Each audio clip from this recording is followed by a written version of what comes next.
Ikiwa ni mwendelezo wa masomo yetu ambayo ni series ya madarasa 100, kama unafuatilia kwa mara ya kwanza darasa la 27, basi kuna darasa la kwanza mpaka la 26 ambalo wewe sasa uko la 27, lakini la 28 mpaka 100 ambalo tumeamua kutoa au nimeamua kutoa kama fadhila ya wale wote ambao mnafuatilia mitandao ya kijamii kama TikTok, Instagram, Facebook na YouTube. Ikiwa siku yangu ya kuzaliwa happy birthday. Kwa hizi video ni ziko 100 ambazo zote zimetolewa siku moja, unaweza kufuatilia na kuweza kujua kile ambacho kinaendelea. Lakini wewe ambao unafuatilia unaweza kupata maarifa mengi zaidi ya kiafya ambayo yanahusiana na hedhi kwa mwanamke na kuhakikisha unakuwa salama, au kuweza kutambua changamoto ambazo wanawake wamekuwa wakipitia na kuweza kumsaidia, au mwanamke ambaye unafuatilia kujisaidia na kuweza kutambua lipi ambalo likijitokeza ni zuri na lipi ambalo ukiliona kwamba ni hatari na ni vyema kuchukua hatua. Lengo ni kukufanya wewe uweze kuwa salama kipindi chote. Tukiwa tunaendelea na madarasa au tukiwa tunajibu maswali mbalimbali ambayo wanawake wamekuwa wakipitia wakati wa hedhi.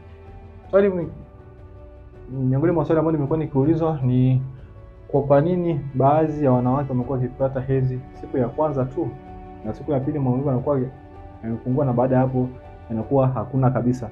Sasa hili swali linatokana na nini? Hili swali linatokana na wengi baada ya kujisikia wamepitia maumivu makali sana muda mrefu, lakini baada ya kufuatilia na kutaka kujua ni kitu gani ambacho huwa kinatokea, ni pale ambapo mwanamke anaambiwa kwamba mimi kwangu mimi ni siku moja tu ambapo nahisi maumivu makali sana, lakini hayanifanyi mimi kuweza kulala muda mrefu, hayanifanyi mimi niweze kushindwa kula au kufanya kazi, lakini siku ya pili anakuwa maumivu madogo kabisa ambayo ni ya kawaida, ni kuchange tu pedi kwa sababu damu zinatoka, na siku ya tatu mimi kwangu inakuwa imeisha kabisa. Lakini kuna mtu ambaye anaendelea muda mrefu zaidi, siku 3, siku 4, na bado siku zote hizo anakuwa na maumivu. Sasa nini huwa kinatokea? Nafikiri ndio swali ambalo utakuwa unajiuliza sasa hivi, au swali ambalo mimi najiuliza na ninakujibu wewe kwako sasa. Kwa nini siku ya kwanza huwa ngumu zaidi? Wanawake wengi kwa sababu siku ya kwanza huwa ngumu zaidi, lakini baada hapo huwa anapungua. Lakini kwa wale ambao maumivu yako na siku nyingi zaidi, rudia video ya 26, 25, 24, 23 na 21, nitaweza kujibu haya ambayo ninazungumza hapa. Hii prostaglandin huwa ya juu zaidi. Kwa nini huwa juu? Ni kipindi ambacho mwili unakuwa kwa kiwango kijuu, au mikazo ya mwanzo huwa ni mikali zaidi au ni yenye nguvu zaidi. Hii prostaglandin nini? Ni kemikali ambazo huwa zinazalishwa kwa sababu ya kuruhusu mji wa mimba ambao umetengenezwa kwa ajili ya kuruhusu mimba kukua. Huwa zinatolewa pale ambapo mimba hazijatungishwa au yai ilikuwa hajatungishwa. Kwa kinachotokea, hii kemikali huwa zinakuja na kuruhusu mikunjo ya mji wa mimba au mfuko wa uzazi, alafu ile leo ambayo imetengenezwa huwa inajivua na kupelekea mwanamke kuhisi maumivu. Kwa hiyo mkunjo wa kuruhusu ile sehemu ya nje iweze kutoka, kwa mwanamke anahisi maumivu. Kwa hiyo siku ya kwanza ya hedhi, kwa mwanamke anahisi maumivu makali sana, au kwa sababu ya prostaglandin inakuwa kwa kiwango kikubwa zaidi. Mikazo ya mwanzo huwa ni kali zaidi, nishasema, lakini baada ya hapo mwili hurudi katika kawaida, wewe ambao unamzunguka kwa kawaida kabisa. Na tumesema hizi zenye afya lazima tuangalie vitu vingapi? Vitatu. Na kwanza lazima tuangalie kiwango cha damu ambacho kinatoka, na pili lazima tuangalie maumivu ambayo mwanamke anayasikia, na tatu lazima tuangalie hedhi huwa inaenda siku ngapi. Hii ndio itakupa wewe mwongozo wa kujua kwamba wewe ni wa kawaida au sio wa kawaida, hususan pale ambapo unakuwa katika hedhi. Hedhi ni uzazi, na sana vipi? Ufuatilie madarasa ya nyuma na kuweza kujifunza ni kitu gani ambacho nimekuzungumza hapa.